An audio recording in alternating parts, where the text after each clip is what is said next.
Meni je dobro, jaz uživam v glasbi, jaz uživam vse glasbi. Ampak res ne pretiravam, ne trosim zdaj tukaj stavko kar brez veze. Res, jaz imam rad glasbo. Od roka do klasike, do narodno-zabavne glasbe. Vse se mi zdi umetnina. Vse je unikatno, vse je lahko lepo. Ja, imamo skladbe, ki so na pop sceni slabe, imamo skladbe, ki so v narodno-zabavni glasbi slabe, imamo tudi verjetno slabo klasično glasbo. Vedno je tako. In tudi tukaj v narodno-zabavni glasbi imamo ogromno, ampak res ogromno dobre narodno-zabavne glasbe. Nekatere moti zvok harmonike, ne? Ampak to je bolj njihov problem, no. Meni pa je všeč melodija, meni je všeč, če je skladba dobro odpeta, da je dobro odigrana, recimo Slavko Avsenik, ne. Če bi njihove partiture šel analizirati, jaz jih ne morem, ker nimam tega globokega znanja, ampak to je umetnina, je, ne. In tega se moramo v prvi vrsti zavedati. Slačilnica. Večerov podcast, v katerem Denis Bende Živčec odkriva neodkrito na slovenski družabni sceni. Dragi naši, lepo pozdravljeni v novi epizodi rahlo nevrotičnega večerovega podcasta Slačilnica. Moje ime je Denis Bende Živčec in vabim vas, da nas posledite na vseh obstoječih in neobstoječih platformah Spotify, Apple Podcast, YouTube, večer.com, karkoli boste našli, se nas smo posod. Kaj ne rečem? Obstaja zdaj več ni fant, no? En tip z televizije, za katerega se mi zdi, da smo skupaj v bistvu odrasla, vsak na svoji strani ekrana. In potem sem včeraj tuhtal in ugotovil, da jaz o njem v bistvu ne vem nič. Čeravno da mi je tako znan obraz. Ampak zdaj življenje, mi obračamo, življenje obrne, pravijo, ne? In prinese nove projekte, nove izzive. In zdaj, recimo, ko je nedelja, ko se ravno prav napokam restanega krompirja, goveje juhe in štrudla, mi v bistvu po štrudlu paše samo še ena stvar, ne? In to je Andrej Gržina in nedelja po domače. Andrej, zdravo v Slačilnici. Zdravo, Dini, zdravo. Hvala za povabilo. Zdaj pa smo malo manj narodno-zabavni. Ja, v tej dnevni sobi pa res, ja. Ali celoten pogovor, misliš? Vse skupaj, ne. Tak roza te še pa nisem videl. Me tudi verjetno nikoli ne boš, čeprav imam 2 roza srajci doma, zaradi tega, ker naš režiser pravi, da vsak pravi moški mora imeti vsaj eno roza srajco. In jo imam, jo nosim, ja, čisto ok. Kdaj si imel nazadnje, kdaj je priložnost za roza srajco?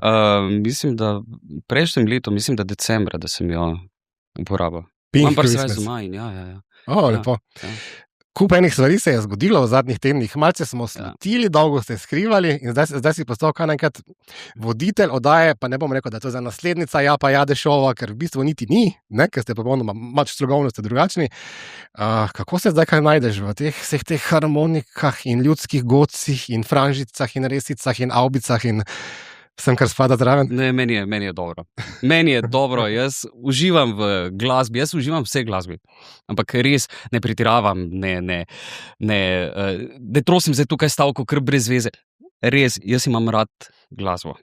Od roka do klasike, do narodno-zabavne glasbe. Vse se mi zdi umetnina. Vse je unikatno, vse je lahko lepo. Ja, imamo skladbe, ki so na pop sceni slabe, imamo skladbe, ki so v narodno-zabavni glasbi slabe, imamo tudi verjetno slabo klasično glasbo. Vedno je tako. In tudi tukaj v narodno-zabavni glasbi imamo ogromno, ampak res ogromno dobre narodno-zabavne glasbe. Nekatere moti zvok harmonike, ne? Ampak to je bolj njihov problem, no. Meni pa je všeč melodija, meni je všeč, če je skladba dobro odpeta, da je dobro odigrana, recimo Slavko Avsenik, ne. Če bi njihove partiture šel analizirati, jaz jih ne morem, ker nimam tega globokega znanja, ampak to je umetnina, je, ne. In tega se moramo v prvi vrsti zavedati, šele potem gremo naprej in se posvetimo glasbi in jo poslušamo takšno, kot je. In meni je res dobro, no. Zato nisem imel nekih velikih težav s prilagajanjem, učenjem, ne vem.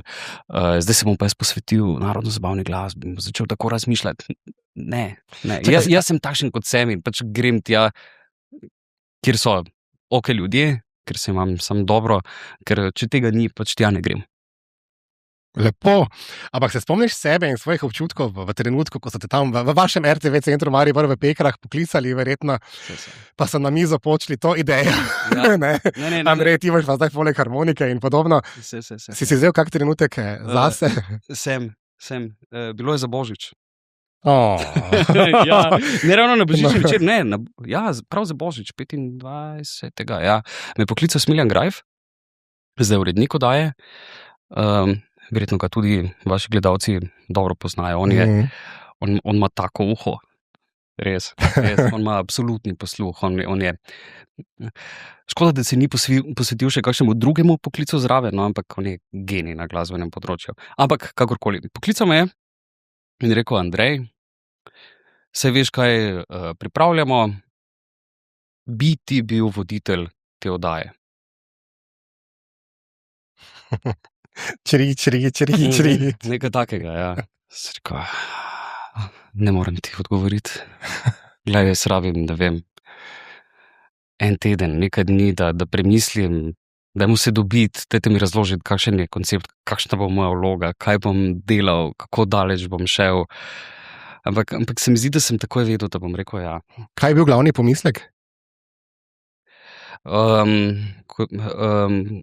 Kako bom zmogel?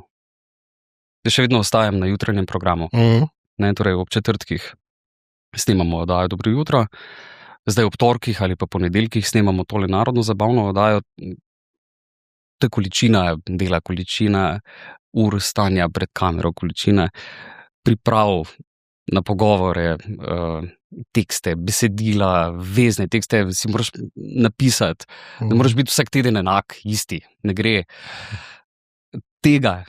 Tega sem se malo bal in potem so mi nekateri prijazno priskočili na pomoč. In ja, sem rekel, ja, grem v to. Če bom pa zdržal, pa ne vem. Na pomoč, kot da si raba eno psihološko podporo. Ja, veš, že 3 ure brez toplega obroka in to. To te dni doživljamo, to agonijo, ne, skoraj iz prve vrste. Ja. A ti dobivaš svoje sendviče in vse te tople obroke po 36, vsaj na 36 ur, ne? Ja, jih dobim, ampak jih prijazno zavrnim. Ne morem na snemanju jesti. Ne. Od stresa, ali si vsega sit? Ne, jaz pridem in se rad posvetim tistemu delu, ki ga moram opraviti. Ne paše mi, se pa rad potem, ko pridem domov, konkretno, ne vem. Če ravno po gostilnah hodiš, ne? Ja. Ta format je v bistvu imeli smo že sorodne oddaje, nekoč, ki so potekale v gostinskih lokalih, ne, spomnimo se Joževca, recimo, ne, takrat z Natalijo, pa ne vem, kaj smo se še šli, ne? Ja. To je kar en zagaman format, ne? Vi ste en tak nomadsko življenje ste zdaj obrali, kaj pomeni, da je kup enih selitev, kako to zgleda v praksi? Mislim, to je za znoret, verjetno. To je v resnici tudi naporno. Mi preselimo celoten studio. Da vem, če si samo predstavljamo, to je naš reportažni avto ima samo 15 ton. In potem so še zraven vozila, ki prepeljajo luči od scene, nekaterih drugih stvari, ne poznam vsega. In mi že moramo imeti prostor, kamor gremo, mora zdržati našo težo. Zraven tega pripeljemo še agregat, vse to priklopimo, upamo, da seveda da deluje in potem postavimo v eni gostilni sceno. Ta scena je vedno drugačna, zaradi tega, ker so prostori drugačni, ker so mize drugačne, ker je razporeditev, število ansamblov je drugačno, nastopajočih, folklor in kaj zvem česa še, ne. In mi se vedno temu prilagajamo. Zdaj pa si ti predstavljaj, danes kuhaš v svoji kuhinji, jutri pa kuhaš pri prijateljici. Spet naslednjič kuhaš nekje druge. Ne veš, kje je ponev, kje je šalca za kavo, nič. Ne, najprej se moraš tega naučiti, se spoprijateljiti s prostorom. Udomačiti se. Ja, ti si tu domač, ne, v tem studiu. Izjemno, se ga opremo. Pojdi nekam drugam, potrebuješ nekaj časa, da se aklimatiziraš in da se lahko tudi tam sprostiš, da si tak, seveda pa ti potem pomaga kilometrina, če imaš zelo, zelo, zelo koristi na to.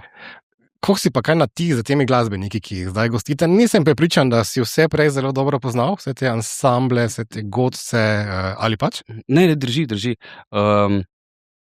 Imel sem eno srečo in en velik privilegij. Moj stric, Zdravko, je nekoč organiziral, sploh ne vem, katerega narodno-zabavnega festivala ni organiziral.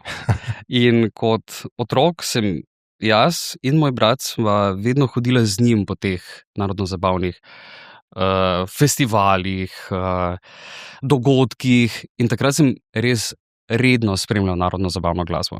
Vse sem poznal. Ne res, ampak res vse na pamet. Tekste, melodije, od narečne popevke sem enkrat celo dobil, se spomnim, ne vem, katero leto je bilo to, po moje 93, 94, sem dobil od njega sprintana besedila, veš, od teh popevk.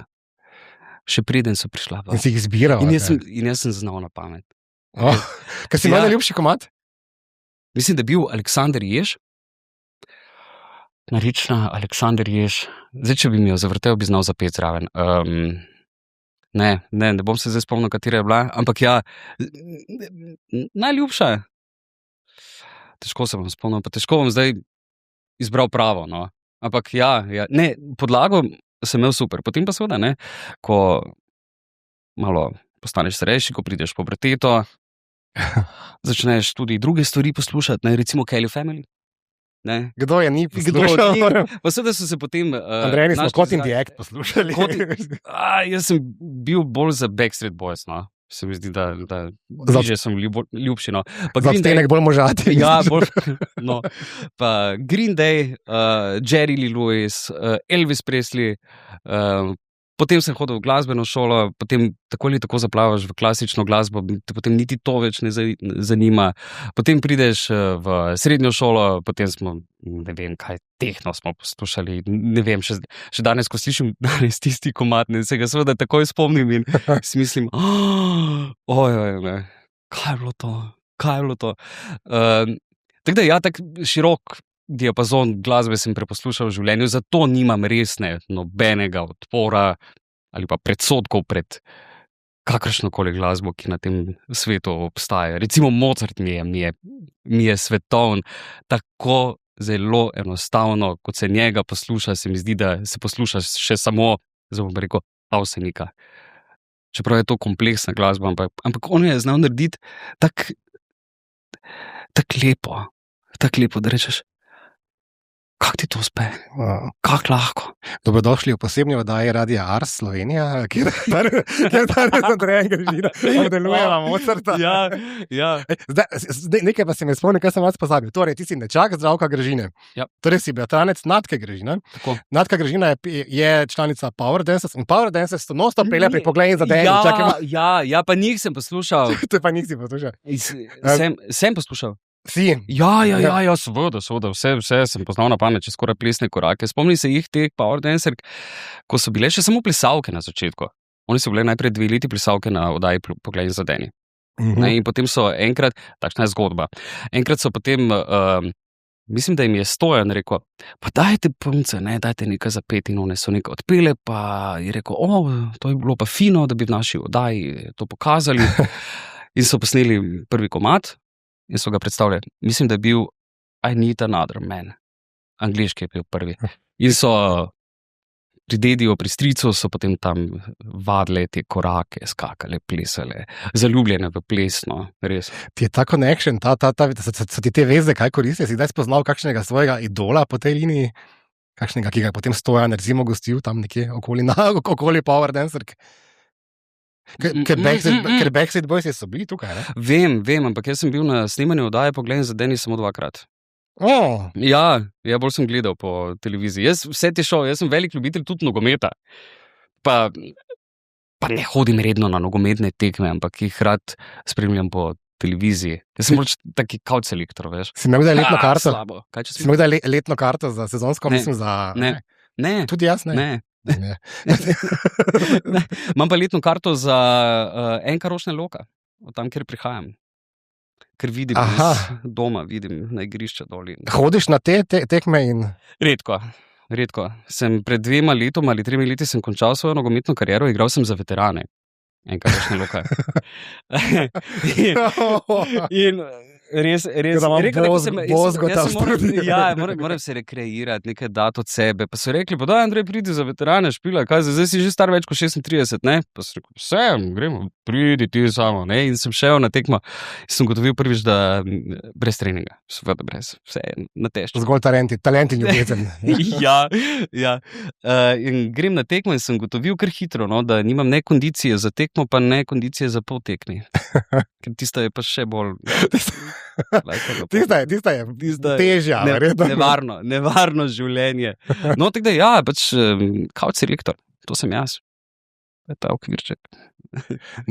Vaša najslavnejša sokrajanka še obstaja, mislim, je preživela. Govorimo o bivši partnerici Jana Plestenjak, pač potem poznamo Loko Rošnjo, ne? Ja, je še, ampak skrivamo, veš, mi to. Da ščitimo, varujemo. Zaradi paparacov, verjetno. Tako mejo postavimo, šrango, če je treba. Zaradi tega si, po moje, Plestenjak premislil. Zaradi šrange je vedel, da bo nevarno. Ker šrango moš plačati, ne? Sploh pa pri nas. Nevarna občina. Ti si tudi očka 2 sinov. Ja. Nimam podatka, koliko sta stara, ampak po mojem še nista prav.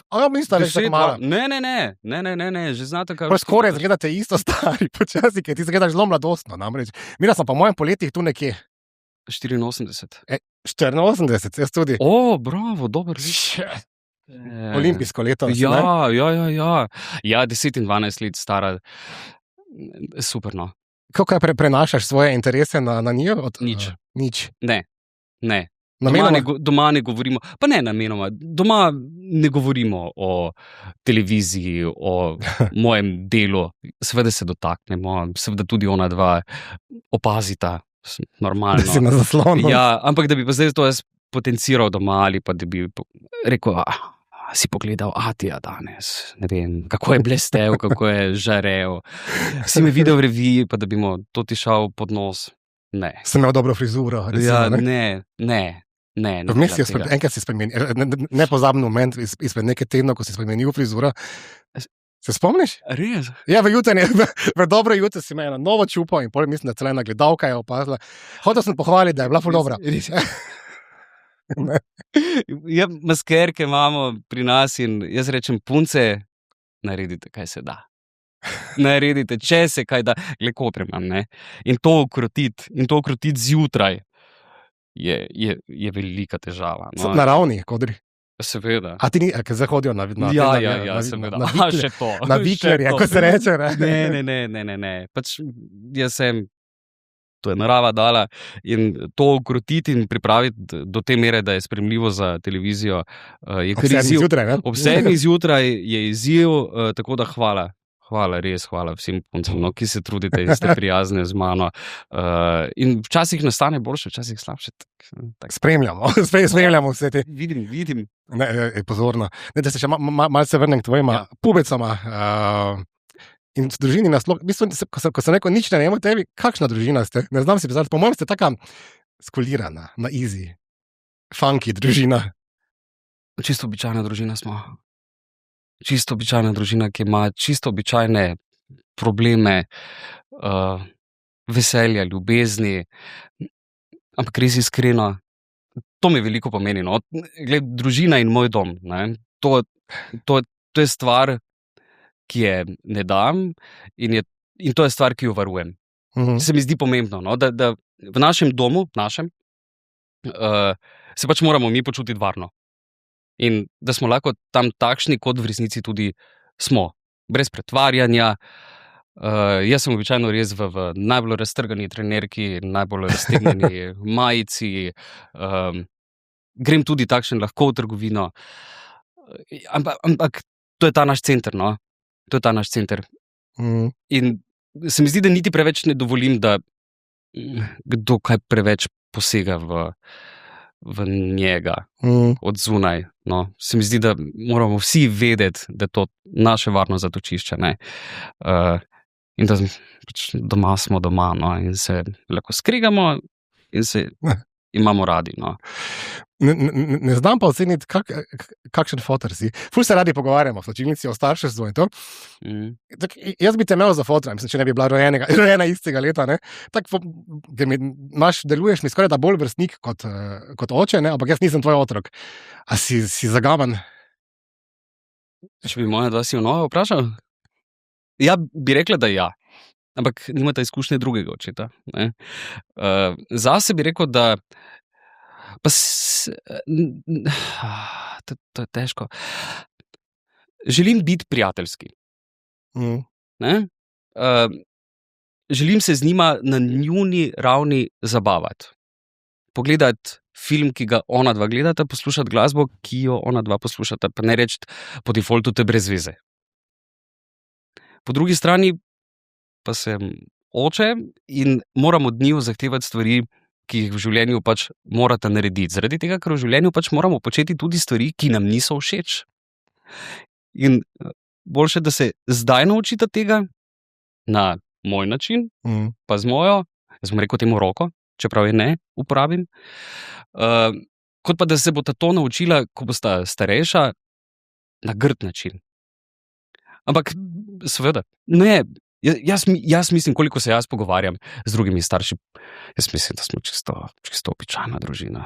Čisto običajna družina. Karkoli običajna družina že je, ne? Oče, brez odstopanja navzgor in navzdol, seveda sem slabe volje, seveda sem razdražljiv, ampak sem po drugi strani tudi nežen, znam imeti rad, pokažem otroku, da ga imam rad. Ne vem, če imamo Slovenci navarosti govori, da se imamo radi. Ja, jaz jim povem za lahko noč, rad te imam, ljubčka, objem. Ja. Jaz se mi zdi, da to moraš imeti. Ne? To moraš dobiti kot otrok. To ljubezen, no? Ta stisk nekoga. No? Pa se mi zdi, da je pomembno, da imata otroka dve strani, dve plati, očeta, mamo, da imata dva karakterja. Ni nujno, da se vedno ona dva strinjata v čisto vsem. No? Mi smo pa složni, mi smo složna družina. Mi se vedno strinjava vsem. Ne. Se povem ful narobe, če bi bilo vse čas eno umje. Ne, lahko se pogovarjamo o stvarih doma, ne. Komu je kaj všeč, kdo se s čim ne strinja, zakaj se kdo s čim ne strinja, kaj kdo misli o čem. Ne, se lahko ona dva tudi pri 10 in 12 letih sta že sposobna marsikaj razumeti, več kot morda mi starši mislimo, da oni razumejo. In sta sposobna tudi razmišljati in podati mnenje. Na nas starših pa je, pa nočemo realizirati, no, da ne rečemo takoj, ne, to je brez veze. Veš, včasih imamo takšen odziv. Pa si jaz tu včasih mislim, ni tako infoh. Stvari niso tako preproste. Ampak ne, pusti, ne, sej s časoma tudi sam zrasteš, ugotoviš, kje so. Moraš vedno, iz tega se rojevajo dobre želje in dobre ideje, strasti. In če imaš strast nekaj kot otrok, ne, po nekem raziskovanju ali da te nekaj potegne, posrka, to je najboljše. To je top stvar, ki se ti lahko zgodi zaradi tega, ker zaradi tega boš ti razmišljal, raziskoval in to te bo izoblikovalo. Ne nujno v dobro smer, ne, ampak boš vedno imel to primerjavo, to distanco, kam greš, odkot prihajam, kaj bi rad našel, je to prava pot in potem ugotoviš mogoče, da tisto, kar si nekoč mislil, mogoče pa ni ravno najboljše. No. Veš kaj, včeraj sem napisal eno našo kolumno za nedeljsko, samogovor, no, za naša nedeljska izdaja in sem napisal v bistvu vsa čast vsem vam, ki imate otroke danes, jaz jih nimam, da ste si upali roditi, poslati otroke v svet, ki v bistvu vsak dan vedno bolj spominja na eno minsko polje. A veš, vsako sekundo lahko nekaj poči, vedno ta občutek, da bo vsak dan konec sveta je, mislim, da vedno nekje zdaj prisoten. Kaj svojima otrokoma ti pojasnjuješ današnji svet? Pa vem, da je težko vprašanje, ampak jaz ne vem, kaj bi rekel, a veš, prižgeš televizor, pa pa je Iran, pa je Grenlandija, pa je skorumpirani politiki, pa je shitstorm na družabnih omrežjih in tako vse je tako zelo narobe. Kako pilotirati? Pojma nimam. Go with the flow. We're going. Ja, ne vem, tudi jaz sem zaskrbljen. Verjetno mi včasih to tudi piše na obrazu. Se pogovarjamo doma, tudi poročila spremljamo. Seveda otroka vesta. Ampak vseeno se mi zdi, da tega še ne dojemata na ta pravi, realen način. Ona dva mislita verjetno, da se to dogaja res nekje zelo, zelo daleč in da nikoli ne more priti do nas, da mi tega ne bomo nikoli čutili, da bo pri nas vse dobro, kar je super. Ne strašim, ne vem, kako pametno razložiti, zakaj. Težko, izjemno. Jaz ker malo slabe volje postanem, no, ko spremljam, ko prižgem televizor ali ko berem novice, si mislim, kam smo prišli? Kaj se dogaja?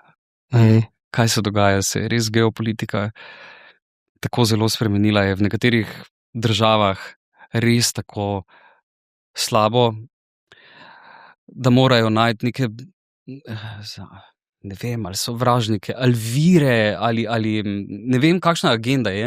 Preprosto ne vemo, kakšna agenda stoji vzadaj. Kaj se v resnici dogaja? To, kar vidimo, te vojne nemire, to je posledica nečesa, nekih slabih stvari nekje drugje.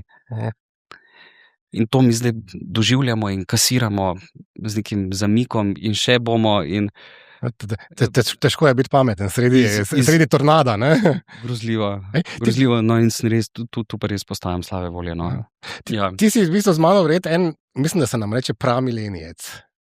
Mi smo še milenici, ampak oni bolj iz začetka, spektra. Jaz veliko razmišljam o naši generaciji, o tem, kar so nas učili, kaj so nam obljubljali, kaj smo pričakovali, kaj smo morda sanjali.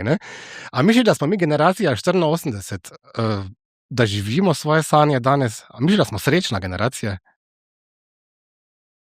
Ful mi je fajn, ko imam enega, ki je toliko star kot jaz. Težko vprašanje imaš ti. To ni lahek podcast. Če smo... S kom to primerjava? Morda z generacijo naših staršev in morda generacijo tvojih otrok, ki še raste, zori. Recimo. Mislim, da smo nekje na sredi. Ja? Nismo po moje tako srečna generacija kot naši starši. Ne. Vseeno se mi zdi, da so imeli manj stresa, manj vprašanj, kaj bodo počeli. Vsi so, kolikor poslušam in kolikor mi povedo, pa kolikor seveda vidim, vsi so nekaj ustvarili. Imeli zadovoljno življenje. Ne bogato, ampak zadovoljno življenje. Mi pa smo že potem nek prelom, se je zgodil pri nas. Mi smo pa že vedno, a ni bilo tako, da je vedno bilo nekaj? Vedno je bilo nekaj. Vedno nekaj. Ja. Ali je bil 11. september, ali je bila gospodarska kriza, ali je bila potem posledice gospodarske krize, potem smo počasi prišli do covida, zdaj prihajamo sem in je vedno nek ta dodaten stres. Jaz ne vem, če so to naši starši doživljali na ta način, da je vedno nekaj bilo, zdaj pa je, ne vem, Kardel je rekel to pa to in so oni to doživljali kot stres, ne vem, so. Doživeli so, ko so firme crknile, mariborske rezimo, Ja, tam po 91. Seveda, ampak to je bilo kasneje, seveda so doživeli ta stres. Ampak kaj pa prej? So imeli v mladosti stres. Verjetno ja, ampak ne takšni, drugače je. Drugače je. So imeli nižje obrestne mere in ko obstaja tisti mem, da je nekdo kupil hišo dobesedno za šalco kave, nekoč. Tisti, ki so bili takrat v tistih časih modri in so vedeli, kaj počnejo, so nakupili stanovanje za kredit, slišal sem, res, in so potem odplačali to v naslednjem mesecu, ker je devalvirala valuta in še to, fajn. Mislim, da je moja babica zadnji obrok za hišo plačala v višini nekaj centov. No, o tem govorim, ja. To je drugače. Le vedeli.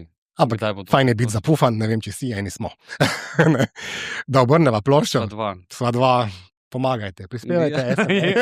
Ena, devet, Denis in Andrej. Za najno novo mansardo. Ne? Ja. Ker sem malce iztekel, da ne bova tako turobno ne še čisto, ampak kaj pa te osrečuje v življenju? Ko sva krepetala pred tvojim prihodom, si rekel, da te osrečuje, da te polni in osrečuje v življenju tudi kaj drugega, kar ni povezano s tvojo službo. Absolutno. Vedno polnijo stvari, ki niso nujno povezane s službo. Običajno v službi počneš neke stvari, doma imaš nek drug hobi, ki te napolni, ki ti daje energijo. V zadnjem času več takih stvari je, glede na pomanjkanje mojega časa, sem postal malo preveč površinski, pa ne tako zelo osredotočen, več kot sem bil. Vesolje Vesolje. in umetna inteligenca. Povej. Kaj počneš v vesolju? Rad imam vesolje, rad imam mir, noč, zvezde, planete, galaksije, opazovanje, razmišljanje o njih, prebiranje o posebnostih, razdaljah. Ne vem, potem imam eno manijo, pa raziskujem, narekovajih, moment črne luknje. Vem. Ampak take stvari me fascinirajo. No? Kaj se zgodi, ko se zgodi, kakšna je svetlobna hitrost, zakaj je dosežem? Na katero vprašanje si najbolj želiš dobiti odgovor? Razen najbolj tipično. Mislim, najbolj tipično. A smo sami? Nismo. Ne. Nismo. Kje? V vesolju? Vesolju. Ne, nismo. Ampak to ne pomeni, da so bili vesoljci pri nas. Ne? Kiro, kaj je za, pa ne vem, če je to najbolj pametno, no? Kaj je v črni luknji oziroma kaj je za njo? Zakaj je črna luknja tam, kjer je?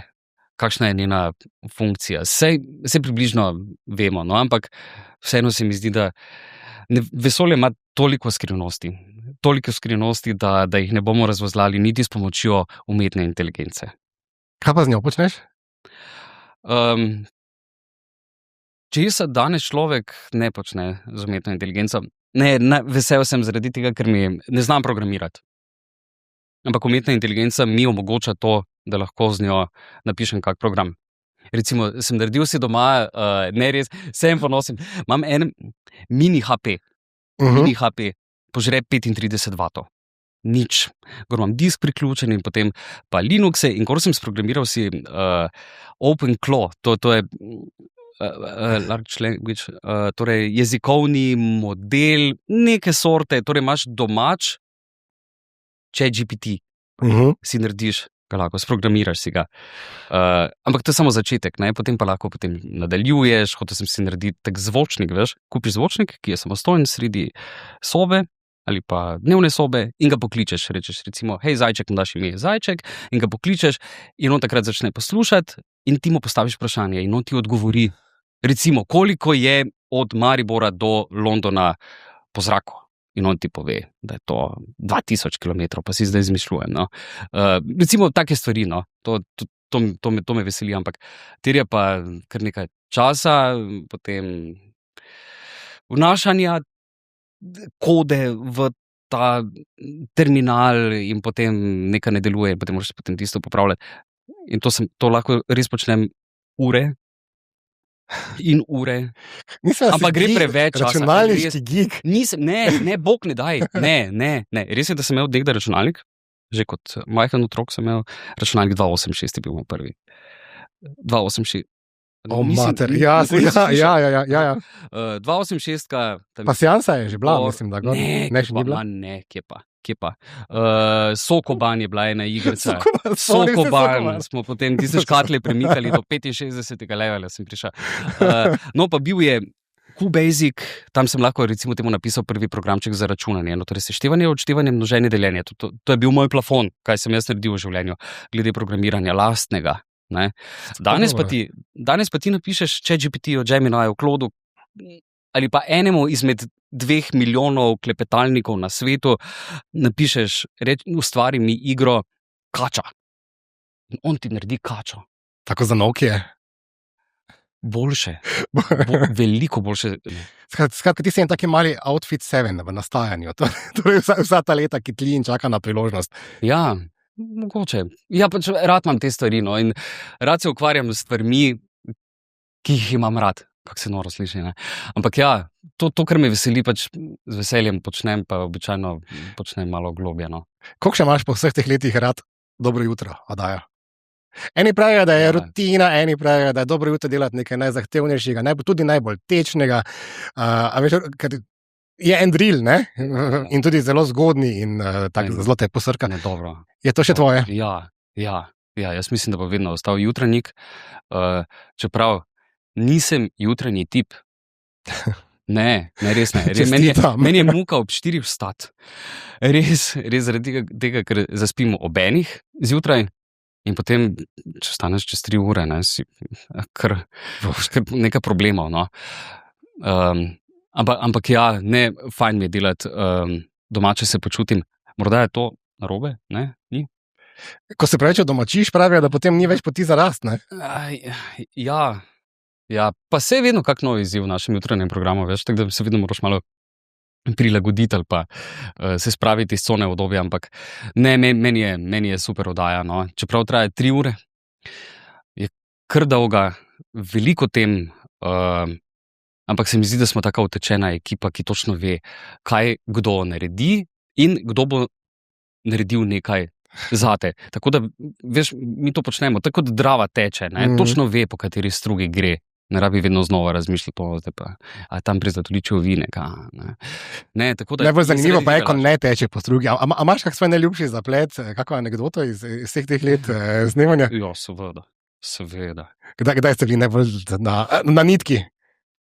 Tega je po moje že vsaj 10 let. Ja, imel sem gostjo, ki je okamenela.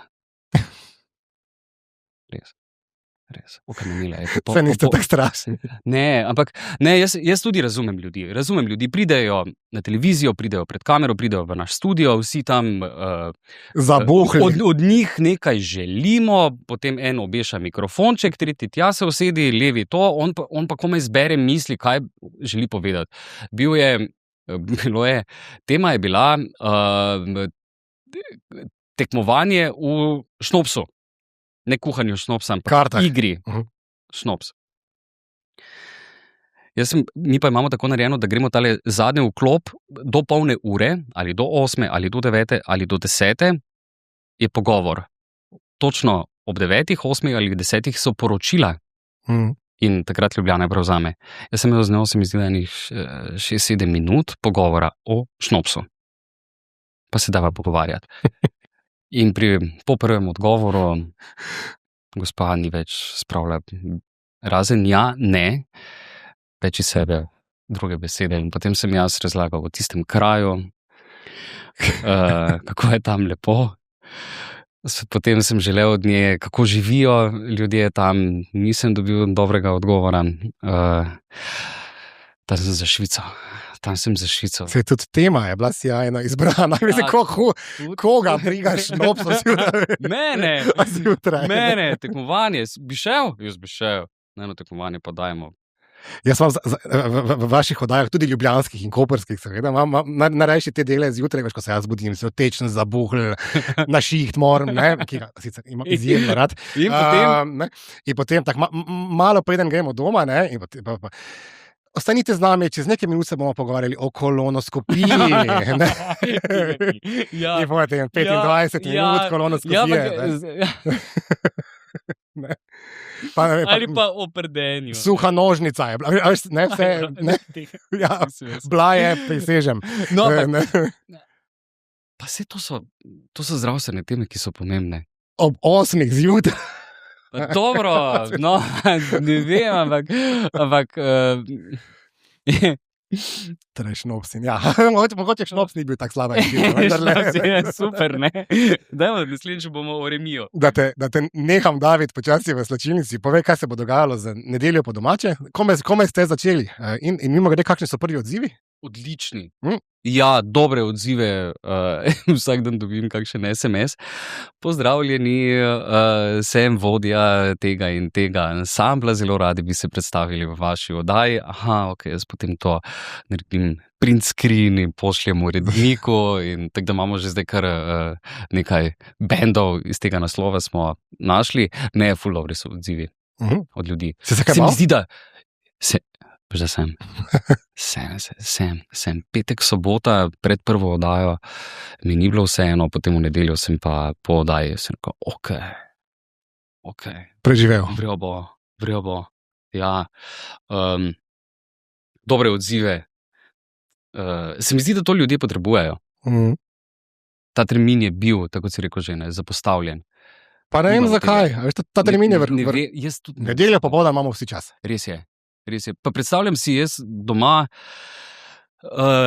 ali je to družina, ali ste to dedek, babica, nekdo, ki v nedeljo, pa je morda slabo vreme, ne more iti ven, ali ne more, težko hodi, ali mu ni, ali ne sme in bi rad nekaj gledal na televiziji.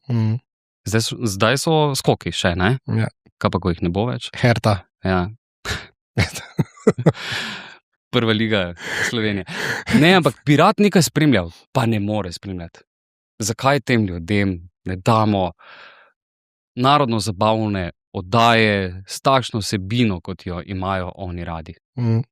Če pa radi poslušajo glasbo, jaz ne vem, ne vem. Tako da to se mi zdi res dober termin, pa dobra izbira oddaje. Zato sem tudi šel sem notrno.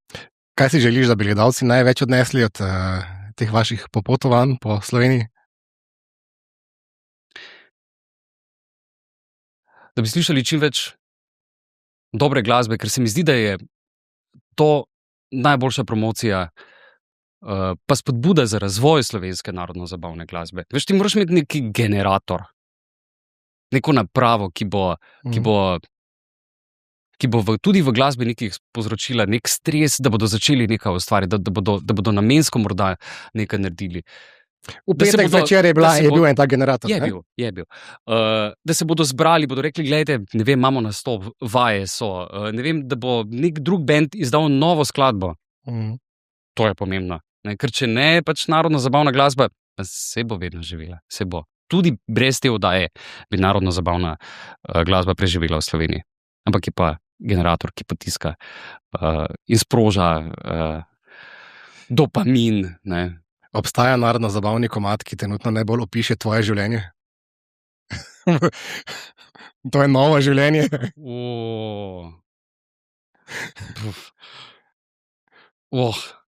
Šaci. Šaci, mi en foto. Pa ne, zdaj smo jih pri neslovih dobil.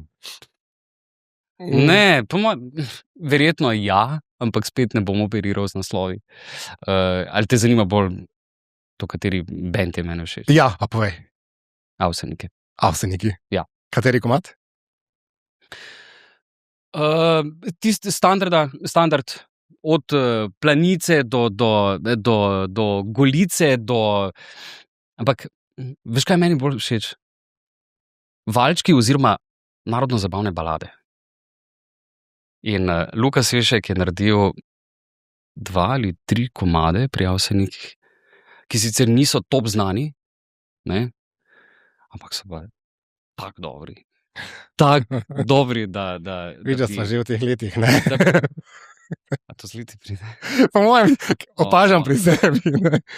Andrej, Ja. želim vam srečno ražanje po naši lepi Sloveniji, veliko dobre glasbe, veliko novih poznanstv, veselih gledalcev in vsega. In se gledamo ob jutrih pred kolonoskopijo. Ob četrtek. In ob nedeljah, kot domače. Od 2:30 do 3 ure. Prvi program televizije Slovenija. Hvala, Denis, tebi za povabilo. Res. Glej, koliko zdaj vemo o tebi. Lepo, najlepša hvala. Hvala. In se veste, v nedeljo, kje lepše je kot doma, če ne citiram tvoje priljubljene. Dragi naši, prebili smo se skozi še eno slačilnico. Hvala, ker imate že toliko časa, da nas spremljate. Spremljate nas na vseh platformah, kot običajno, in tudi v naslednjem podcastu. Za konec pa se veste, ne? Kar se zgodi v slačilnici, ne ostane v slačilnici. Pa.